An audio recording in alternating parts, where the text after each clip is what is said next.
আলহামদুলিল্লাহ।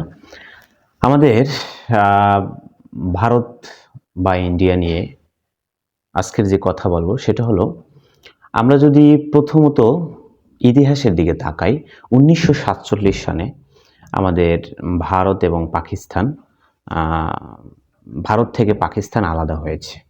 আচ্ছা, আমরা যদি সেদিকে তাকাই, যে দেখি বাংলাদেশ নামক রাষ্ট্রের একটা সময়ে অস্তিত্বই ছিল না, কারণ আমরা তখন পূর্ববঙ্গ আর পাকিস্তান ছিল পশ্চিমবঙ্গ। তো এখন বিষয় হলো, ভারত থেকে পাকিস্তান নামক দেশটা স্বাধীন হয়েছে কিসের ভিত্তিতে? এটা আমাদের কিন্তু অনেকের জানা নেই, বা জানা থাকলেও আসলে মূল তত্ত্বটা আমাদেরকে একটু বিশ্লেষণ করতে হবে। ভারত থেকে পাকিস্তান নামক দেশটা স্বাধীনতা লাভই করেছে হলো দ্বিজাতি তত্ত্বের ভিত্তিতে। এটা আমাদের মূল ইতিহাস। আপনারা যদি খুঁজে দেখুন তাহলে পাবেন যে ভারত থেকে পাকিস্তান নামক দেশটা স্বাধীনই হয়েছে দ্বিজাতি তত্ত্ব। দ্বিজাতি বলতে দুই জাতি, দুই জাতি বলতে মুসলিম অ্যান্ড নন মুসলিম। এটা খেয়াল করতে হবে, মুসলিম এবং নন মুসলিম, অর্থাৎ মুসলিম এবং নন মুসলিমের ভিত্তিতে দুই জাতি বলতে এইটাই বোঝাচ্ছে যে মুসলিম অ্যান্ড নন মুসলিম। তো মুসলিমরা বলল না, আমরা একটা স্বাধীন সার্বভৌম ভিন্ন একটি এরিয়ার মধ্যে আমরা থাকতে চাই। এই তত্ত্বের ভিত্তিতে কিন্তু পাকিস্তান নামক দেশটা স্বাধীন হয়েছে। তখন কিন্তু বাংলাদেশ হয়েছে, হয়নি। তাহলে আমাদের বাংলাদেশের যে এরিয়া বা সারাউন্ডিংটা আমরা দেখতে পাচ্ছি, এদেরও কিন্তু তখন থিওরি বা থিম ছিল এই, যে আমরাও দ্বিজাতি তত্ত্বের ভিত্তিতে, তখন আমাদের বাংলাদেশ নামক কিছুই ছিল না, তখন আমরা পাকিস্তানই ছিলাম।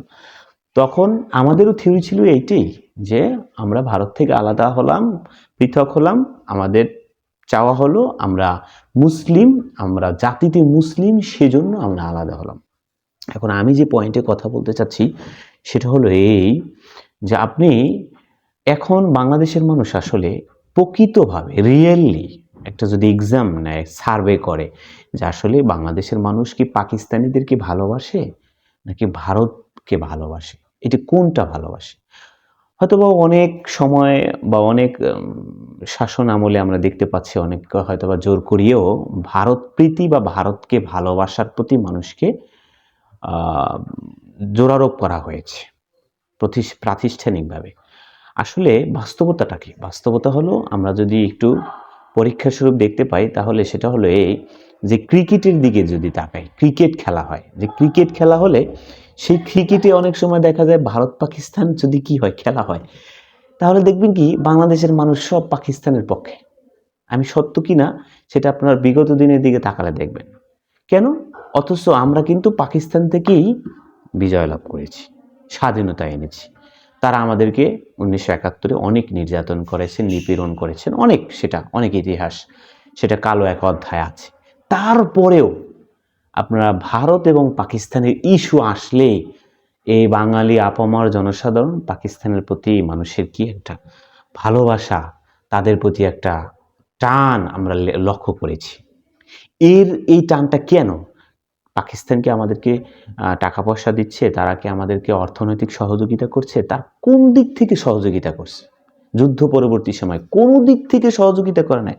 তারপরেও বাস্তবভাবে আপনি দেখতে পাবেন যে বাংলাদেশের মানুষ পাকিস্তানকে ভালোবাসে। এর একটাই কারণ হলো ওই যে পেছনের দিকে শুরুতে যে কথা বলছিলাম, ভারত থেকে যে পাকিস্তান নামক দেশটা স্বাধীনতা লাভ করেছিল মূলত মুসলিম অ্যান্ড নন মুসলিম এই জাতিতত্ত্বের ভিত্তিতে। এই জন্য এখনও বাংলাদেশের মানুষ পাকিস্তান আমাদের উপর এত নিপীড়ন নির্যাতন করার পরেও পাকিস্তানের মানুষদেরকে ভালোবাসে। একটাই কারণ হলো তারা মুসলিম। এই যে মুসলিম থাকার কারণে তাদের প্রতি এখনো আমাদের একটা সফট, একটা নরম, আমাদের একটা দিল তাদের প্রতি এখন আমাদের তৈরি হয়ে আছে। এটাকে ভুলবার না। এটা আপনি যত বলেন, যত আমাদের মন থেকে ডিলিট করতে চান, সেটা আসলে কেউই করতে পারবে না। এটা হয়তো মুখে আমরা বলতে পারি, হ্যাঁ, কিন্তু আসলে না।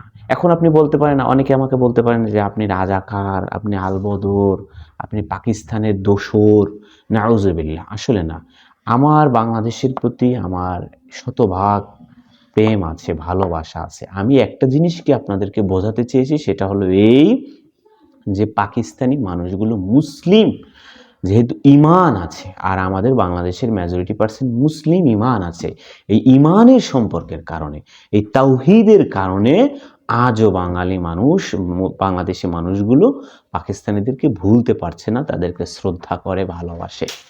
এইটাই হলো মূল বিষয়। এই বিষয়টাকে আসলে বোঝানোর জন্য আপনাদের কাছে আজকের এই কথাটা বললাম। সবাইকে ধন্যবাদ।